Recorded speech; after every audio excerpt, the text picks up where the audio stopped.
The autumn rain drummed steadily against the windows of Harrison Estate Auctions in Boston as Dr. Emily Carter stepped inside, shaking the cold water from her coat.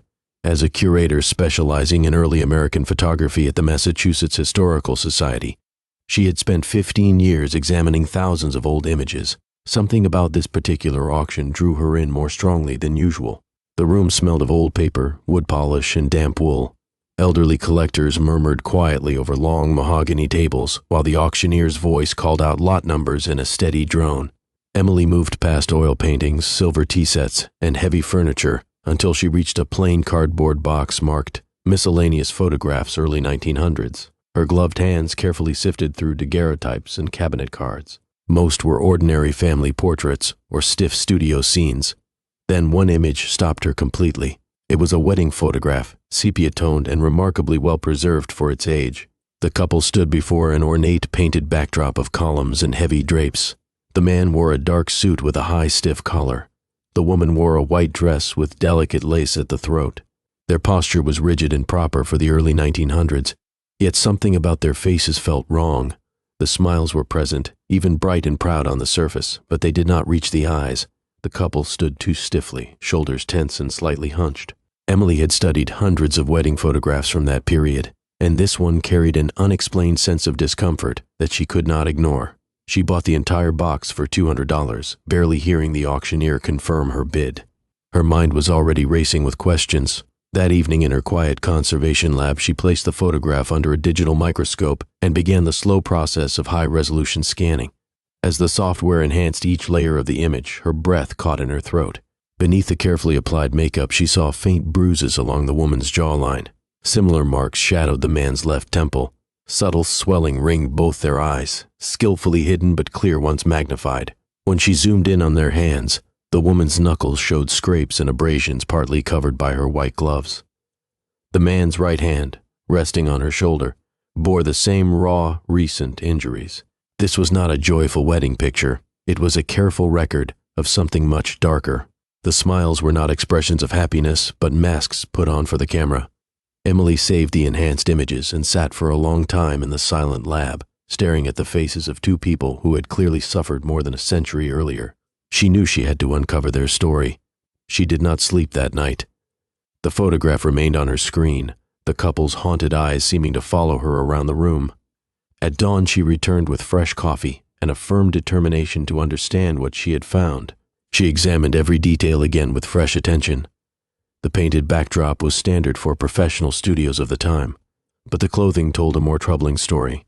Under magnification, the woman's elegant dress showed uneven stitching along the waist, as if it had been hastily altered or forced upon her at the last moment. The man's suit looked of good quality, yet fitted poorly. The sleeves were slightly too short, and a small tear at the shoulder had been roughly mended with thread that did not quite match. Then she found the key detail. Stamped in faint letters in the bottom right corner of the photograph were the words Aldrich Photography Studio, 47 Tremont Street, Boston, Mass. Emily's pulse quickened. She immediately searched her historical databases. Tremont Street in 1902 had been a fashionable area, with several well-known photography studios serving Boston's wealthier families. Yet Aldrich Photography Studio appeared in almost no standard references. After expanding her search to city directories, business licenses, and old newspaper advertisements, she finally located a single bare entry in the 1902 Boston City Directory. Aldrich, Thomas J., photographer, 47 Tremont Street. Nothing more. No advertisements, no society mentions, no other business records. Professional photographers of that era usually left substantial paper trails. The almost complete silence surrounding Thomas Aldrich suggested he had operated deliberately out of sight. The next morning, Emily arrived at the Massachusetts State Archives as soon as the doors opened. The large gray building on Columbia Point overlooked the harbor. She requested all Suffolk County marriage records for the year 1902. The archivist, an older man named Robert who knew her from previous visits, raised an eyebrow at the broad request, but brought out 3 heavy boxes of bound ledgers. Their leather covers were cracked with age. Emily worked methodically for hours, photographing each page and searching for any marriage that might match the couple in the photograph. Names blurred together: Mary and John, Elizabeth and William, Catherine and James. Hundreds of careful handwritten entries recorded ages, occupations, and witnesses. Then, on page 247 of the September records, she found it. The entry was brief and almost cold. Thomas Edward, age 24, laborer, and Rosemary, age 21, seamstress. Married 14 September 1902. Witness Beaton, Esquire. No parents were listed, and no address beyond Boston was given. But a small note added later in different ink simply read, "Arranged." Emily's hands trembled as she photographed the page. Arranged marriages were not uncommon among immigrant communities at the time, yet the clinical nature of this entry, combined with the visible injuries in the photograph, pointed to something far more sinister. Further research in census records and city directories filled in the basic facts. Thomas Edward appeared in the 1900 census as a 22-year-old dock worker living in the densely packed North End, Boston's main immigrant neighborhood. He had been born in Ireland and arrived in America in 1897. Rosemary appeared in the same census, living only 3 streets away. She was a factory worker, also from Ireland, who had arrived in 1899. 2 young people alone in a vast city, trying simply to survive. The name J. Beaton stayed in Emily's mind. She spent the afternoon at the Boston Public Library's Research Division, surrounded by leather-bound volumes and microfilm readers. Jonathan Beaton appeared repeatedly in records from 1895 to 1910 as an attorney with an office at 125 State Street in the financial district. He specialized in labor contracts and immigration cases, representing several of Boston's largest manufacturing companies.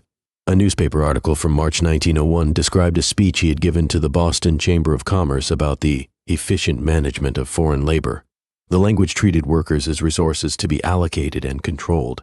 Emily discovered that Beaton frequently served as a notary and witness for marriages involving immigrant workers, especially those employed by the same few companies. The pattern was clear and disturbing. The company that appeared most often was Blackstone Manufacturing. Founded in 1887 by industrialist Marcus Blackstone, it operated 3 factories in the Boston area producing clothing, textiles, and leather goods. It employed more than 800 workers, the majority of them immigrants. Labor newspapers from the period, which Emily had to dig out of special collections, painted a grim picture. Workers faced 14-hour shifts, wages paid only in company scrip that could be spent solely at company stores, and housing in company-owned tenements where rent consumed most of their earnings. Several articles mentioned workers who tried to leave being pursued by company agents. One report from early 1902 described an attempted strike at the Charlestown factory that was broken with force. 3 organizers disappeared. The paper suggested they had been forced to sign new contracts under threat of deportation or worse. Emily spent 2 days tracking down surviving company records. She learned that Blackstone Manufacturing had been dissolved in 1935, and that remaining documents had been donated to Northeastern University's Labor History Collection. The curator, Dr. James Morrison, a man in his 60s with the weathered look of someone who had spent decades protecting difficult histories, met her personally. When she explained her research, his expression grew serious. "Blackstone Manufacturing," he said quietly. "You're not the first to come looking. Those records tell a story most people would prefer stayed buried." In climate-controlled filing cabinets, she found employment ledgers listing hundreds of names with hiring dates, wages, and notes on conduct. Thomas Edward had been hired in July 1900 as a general laborer at 60 cents a day. Rosemary had been hired in March 1900 as a seamstress at 40 cents a day. The notes beside their names made Emily's blood run cold. Beside Thomas's entry, written in firm script in August 1902, "Agitator, suspected union sympathizer, requires correction." Beside Rosemary's name, the same month, "Witnessed incident report number 247, potential testimony risk, requires management." Dr. Morrison brought her the box of incident reports. Report number 247, dated August 12, 1902, described how a supervisor named Patrick Donnelly had been accused of assaulting a 15-year-old worker named Anna. The language was cold and clinical. Rosemary was listed as a witness who had seen the attack. The report concluded that the matter had been resolved internally and that the witness had been counseled on discretion. No external action was taken. Emily felt sick. Rosemary had witnessed a serious crime and instead of receiving protection, had been threatened. Thomas had been labeled an agitator for speaking about better conditions. Exactly 1 month later, the 2 of them stood bruised and forced into marriage, with the company attorney as their official witness. The marriage was not a celebration. It was a binding designed to control two people who threatened the company's operations. Married workers could be monitored more easily, and their families used as leverage. Dr. Morrison then brought out a box labeled Confiscated Correspondence, 1900 to 1905. Inside were dozens of letters that company managers had intercepted and never delivered. Emily opened the first one with trembling hands. It was dated September 20th, 1902, only 6 days after the forced wedding, and written in careful feminine script. Rose addressed it to a Margaret in County Cork, Ireland. She wrote that she and Thomas had been married, but not as she had once dreamed. Mr. Donnelly and his men had beaten Thomas when he spoke against dangerous machines. They had come for her after she told what she had seen done to young Anna. They were told they must marry or face deportation. Now they lived in company housing, worked company jobs, and bought from company stores. Thomas says we are prisoners dressed as workers, she wrote. Later letters from both Rose and Thomas described constant surveillance, 14-hour shifts in dangerous conditions, wages stolen through false accounting, and growing desperation. Thomas wrote to a brother in New York, begging him not to come for them because it would only endanger him further. The company had arrangements with police, judges, and immigration officials. Workers who fled were hunted down and returned or simply disappeared. Rose's final letter, dated February 14, 1903, Valentine's Day, told Margaret that she and Thomas had made a decision. They could not continue living that way. If you ever learn what became of us, please know we loved Ireland. We loved each other despite how we were bound, and we died free. Emily left the university in a daze. The next day, she returned to the state archives and requested death records beginning with March 1903. On the second day of searching, she found 2 certificates filed on the same date, March 3, 1903. Thomas Edward, age 25, and Rosemary Edward, age 22. Cause of death for both, accidental drowning, Boston Harbor. The certificates were signed by a Dr. William Harris, and the deaths were reported by a Blackstone company supervisor. Most newspapers ignored the story. 2 immigrant workers were not considered newsworthy. A brief notice in the Boston Evening Transcript simply repeated the official conclusion of accidental drowning and stated that the investigation had been closed. A very different account appeared in the Boston Labor Advocate, a socialist paper that covered workers' issues. It reported that the couple had been under constant company surveillance and that fellow workers claimed they had been escorted from company housing by 2 men the night they died. The police refused to question those witnesses. After bureaucratic delays, Emily obtained the thin police file. It contained almost nothing beyond the official conclusion. But tucked at the back was a single misfiled page, a witness statement from a dock worker named Sean O'Brien. He wrote that he had been working late on Long Wharf around 9 o'clock when he saw 2 men in dark coats dragging a couple toward the water. The woman was struggling and crying out. The man appeared unconscious or already dead. When O'Brien started toward them, another man appeared and pressed a gun against his ribs, telling him to forget what he had seen if he wanted to see the morning. He ran. Emily sat with that statement for a long time. Thomas and Rose had not died by accident. They had been murdered. She returned once more to the Blackstone records and searched executive correspondence from late 1902 and early 1903. A letter from Marcus Blackstone to Jonathan Peaton dated January 15, 1903, stated that the Edward situation remains problematic. Despite the marriage, both continued to influence other workers. Thomas still spoke of union organization, and Rose continued to talk about the Donnelly incident. Standard disciplinary measures have failed.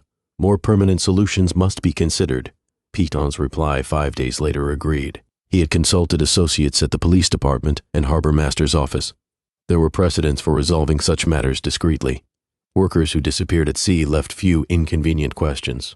In the rare manuscript division of the Boston Public Library, Emily found letters written by labor organizer Catherine O'Sullivan. In April 1903, Catherine wrote that the Blackstone murders must not be forgotten. She had gathered testimony from 3 witnesses, yet no lawyer would take the case because Peaton's influence reached too far. She had hidden copies of all the evidence, including a wedding photograph given to her by a sympathetic studio worker that clearly showed the bruises. Someday, when the world is ready to listen, their truth will be told. Emily also tracked down the private journal of photographer Thomas Aldrich, donated to a historical society after his death. In the entry for September 14, 1902, he wrote that he had photographed a wedding that broke his heart. The couple had been brought in by 2 company men who watched the entire session. The bride's eyes were swollen despite the powder applied to her face. The groom's hands shook when he signed the receipt. They were forced to smile and play the role of happy newlyweds. Aldrich had never felt more ashamed of his profession. These were not clients but prisoners, and he had been made complicit in documenting their captivity. He kept the original glass plate negative rather than destroy the evidence. Emily spent the following weeks verifying every detail with forensic experts, labor historians, and descendants of Thomas and Rose, whom she located in Ireland and New York. The family had grown up with stories of ancestors who disappeared in America. When they saw the full evidence, their grief was deep, yet mixed with a sense of validation. The Boston Globe published a front-page investigation detailing the forced marriage, the corporate conspiracy, and the murders. The public response was immediate and powerful. Historians, labor activists, and immigrant rights groups demanded official recognition. 6 months later, a memorial service was held at Long Wharf near the place where the bodies had been recovered. More than 200 people attended on a gray morning. Descendants, historians, union representatives, and members of Boston's Irish and immigrant communities. Emily stood before the crowd with the wedding photograph projected behind her, now shown together with the factory records, the confiscated letters, the witness statements, and the photographer's journal. She spoke of two young people who had come to America seeking opportunity and freedom, only to find a system that treated them as disposable resources. When Thomas advocated for worker safety and Rose testified about sexual assault, they were punished through forced marriage and finally murdered. For 122 years, their story had been buried and dismissed as an unfortunate accident.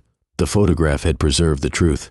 The Massachusetts Historical Society placed the image on permanent display with full context. Blackstone Company records were digitized and made publicly available. A scholarship fund was established in Thomas and Rose's names to support immigrant workers. The Boston City Council passed a formal resolution acknowledging the murders and apologizing for the city's failure to deliver justice. A plaque bearing their names and telling their story was installed at Long Wharf. Late one evening, Emily returned to the conservation lab and looked at the photograph one last time before it was moved to its permanent exhibition space. The couple's faces still showed those forced smiles and the hidden bruises. But now their story was known. Their courage was recognized. Their deaths carried meaning beyond the conspiracy that had tried to erase them. Across more than 12 decades, people had quietly preserved pieces of the truth. Catherine O'Sullivan, Thomas Aldrich, the dock worker who left a statement, and many others. The photograph was no longer simply an image of a forced wedding in 1902. It had become a lasting testament to resilience, a call for justice, and a reminder that every person's story matters even when systems of power try to silence them. Thomas and Rose's smiles may have been forced, but their truth was finally free.